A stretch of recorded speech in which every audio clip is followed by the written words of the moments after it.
Good evening. Can we all be seated or we won't get fed?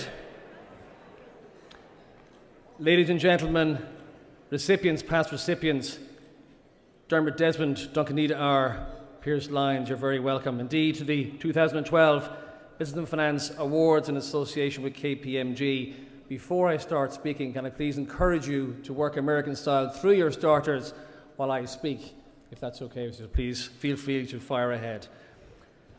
Since its inception in 1974, these awards have recognised some of the most outstanding business leaders of our time, including Tony Ryan, Michael Smurfett, Tony O'Reilly, Gary McGann, Dennis O'Brien, Peter Sutherland, Jim O'Hara, Danuta Gray, JP McManus, Dermot Desmond, Maurice Pratt, Liam Mahoney, Aidan Heavey, and the list goes on.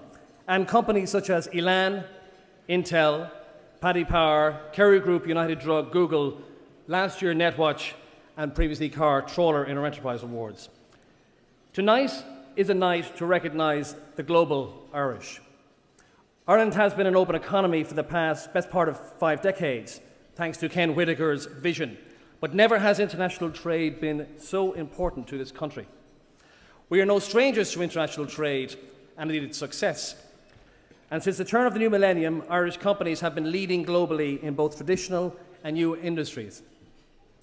Irish food companies are becoming global leaders. Companies such as Kerry, Glanbia, to name but two, are building on Ireland's natural heritage as a producer of the finest foods and are scaling that proposition into multi-billion euro businesses right across the world. The new wave of companies are developing a very strong reputation in one of the business world's newer realms. Online trade as exemplified by the extraordinary success story that is Paddy Power, led by Patrick Kennedy. Not to mention the many international businesses that chose to base their international operations here for a myriad of reasons, including the natural talent that Irish people have to developing and leveraging information technology. And congratulations to the IDA and Invest Northern Ireland, I believe, indeed. Intel, Google, eBay, State Street, Bank of New York Mellon, NYSE Technologies, all with us this evening. It hasn't just been Irish corporates that have blazed a trail internationally these past 50 years. Irish executives have also been very much to the fore in global corporations. Tony O'Reilly's stewardship of H.J. Heinz in the 70s, Niall Fitzgerald's leadership of Unilever and Reuters, Peter Sutherland's role as chairman of the World Trade Organization, BP, Goldman Sachs, and not to mention a successful foray into the political world as an EU commissioner. Then there are our aeronautical high flyers leading international airlines such as British Airways, Qantas, Etihad, led by Willie Walsh, Alan Joyce, and James Hogan, respectively, all part of a global Irish clan. While Aidan Heavey has made his own destiny by making Tullow Oil one of the leading independent energy companies in this world from very humble beginnings, and indeed we honoured Aidan as Business Person of the Year last year. Education for an island nation is perhaps our greatest natural resource, and we have been well served by great institutions, UCD, DCU, UCC, Trinity, Queen's, NUIG, the National College of Ireland around the corner, Hibernia College, Sean Rowland, and University of Limerick. And I want to single out University of Limerick, who this year celebrate their 40th anniversary, and Don Barry, Michael Houlihan, and David Cronin with us this evening. A big round of applause for UL.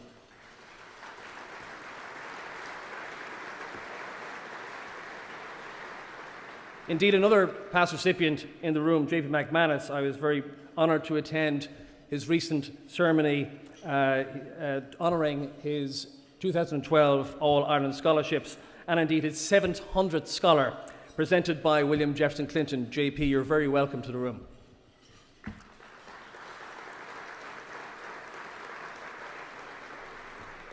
That said, our universities have not been immune to the pressures brought by these times. It's vital that we map the way forward for a resurgent Ireland, and we must ensure that a highly competitive third-level sector is at the heart of our national proposition. First published in 1964, Business and Finance has mirrored the same timeline of the global Irish executives and corporates. We have tracked and reported on all of these stories from an Ireland Inc. perspective. And in recent years, we too have joined the ranks of the migrating Irish. In the colours of Ireland Inc., we have hosted 2 historic Ireland Day summits at the New York Stock Exchange, thank you to Duncan Niederauer's hospitality, in 2011 and 2012. And on both days, the tricolour flew proudly beside the stars and stripes on Wall Street. And we had the honour in 2011 of ringing the closing bell. This year, our Taoiseach had the great honour of opening the market to 200 million viewers across the world and sent the strongest possible message to the global markets in that respect. Thank you again, Duncan, for your support. 2013 will see Ireland Inc.'s most ambitious programme ever in support of Irish business as we co-host Ireland Day summits in the United States, Europe, the Middle East and Asia between the spring and autumn of next year. So, ladies and gentlemen, we are here this evening to celebrate success. But society still expects business people to give leadership to the wider community.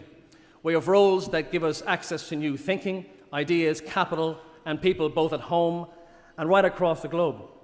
However, with positions of privilege comes great responsibility to share that access with others beyond just creating new wealth and employment in our own businesses. In the last decade, Irish business has learned a lot and contributed much under the guise of corporate and social responsibility. However, we have a lot further to travel before we can exchange stories and look our international peers in the eyes on these matters. Corporate giving in Ireland is at a comparatively low level. The top 500 Irish companies give less than 0.1% of pre-tax profits to their CSR strategies. By comparison, all listed corporations in the United Kingdom donate on average 12 times more than their Irish counterparts. Ask the question, why is the difference between us and our nearest neighbour so vast? That said, in Ireland we now have world-class knowledge and know-how on how best to invest in philanthropy, with organisations such as the Worldwide Ireland Funds, Atlantic Philanthropies, the One Foundation, Social Entrepreneurs Ireland, and Philanthropy Ireland, to name but a few. Indeed, the European Venture Philanthropy Association held its annual meeting in Dublin only last month.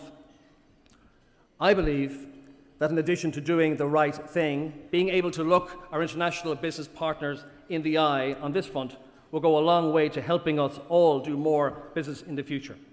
And at Business of Finance and Ireland Inc., we are trying to do our bit by supporting and providing platforms to a range of projects and organisations. Tonight in the room, Haven, founded by Leslie and Carmel Buckley, and its foundation in Haiti, and I'll talk a little bit more of that in a second. Bernardo's, and Fergus Finley's with us this evening in the room. Bernardo's we've adopted as our charity partner at a number of events this year, and they're doing outstanding work in Ireland, but if I might say, struggling like most Irish charities, and I encourage you to talk to Bernardo's and the team later this evening.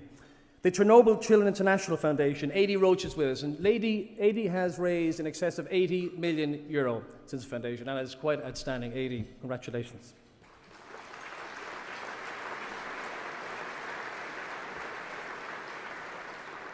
And finally, UNICEF and Peter Power, its CEOs in the room, and Paul Connolly, its Irish chair, have done again outstanding work for children right across the globe. And last week, we witnessed them honouring the Ryan family for their outstanding contribution to children, particularly through UNICEF. I'd like to single out, for special mention if I could in that regard, the Worldwide Ireland Funds. Founded by Tony O'Reilly and Dan Rooney, the Promising Ireland campaign launched with the aim of raising $100 million.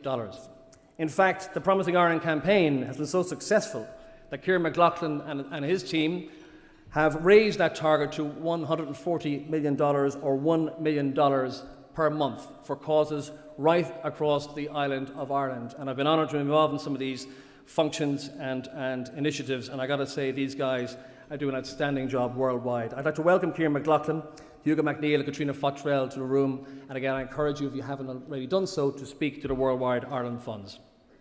Gentlemen. Last year,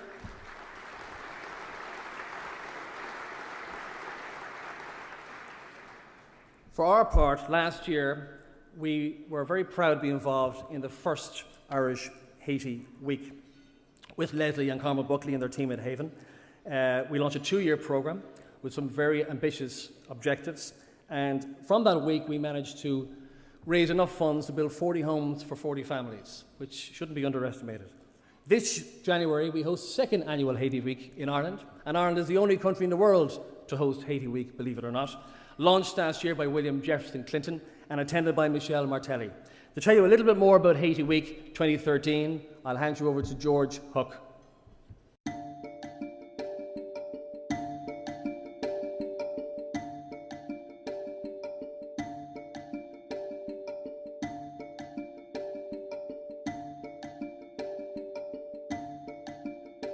Hello, George Hook here. While the euro's in disarray, Brussels says there's no future and we're worried about our kids. So, why worry about Haiti, you may ask, a country far away that most of us have never visited? Well, we have to worry about Haiti. This is a country, remember, the first ever black republic. They bought their freedom in blood. It is a country bedeviled by corruption, by lack of infrastructure, and tragically, by natural disaster. Over 1 million people homeless, 500,000 of them still living in tented accommodation.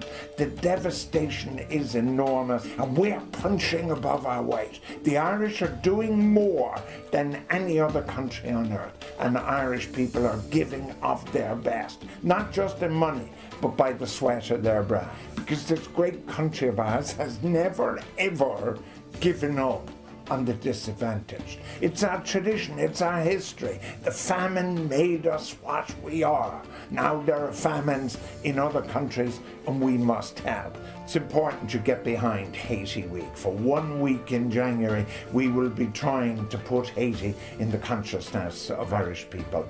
Do your best.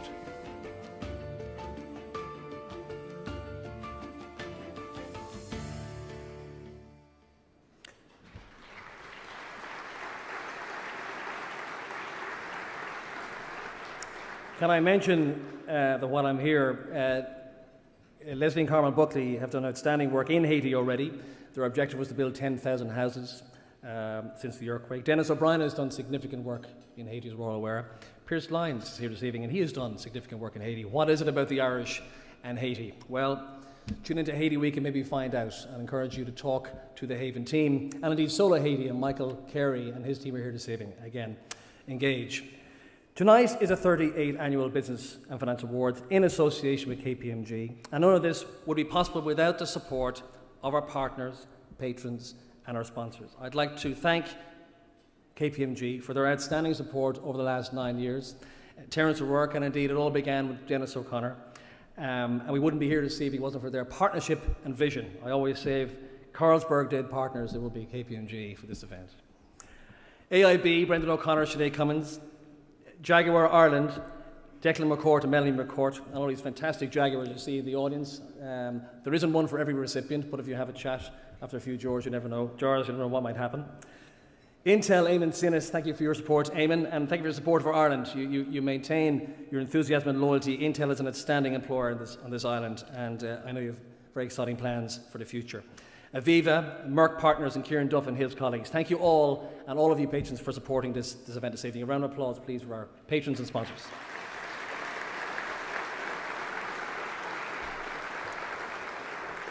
So as we move towards the formal start of the evening, tonight is an evening of celebration. We recognise our Company of the Year, our Enterprise of the Year, and 3 outstanding individuals and 1 institutional partner. Pierce Lyons, Dermot Desmond and Duncan Eder are of the New York Stock Exchange. So with much to celebrate across the global Irish business network, tonight we are bringing it all back home.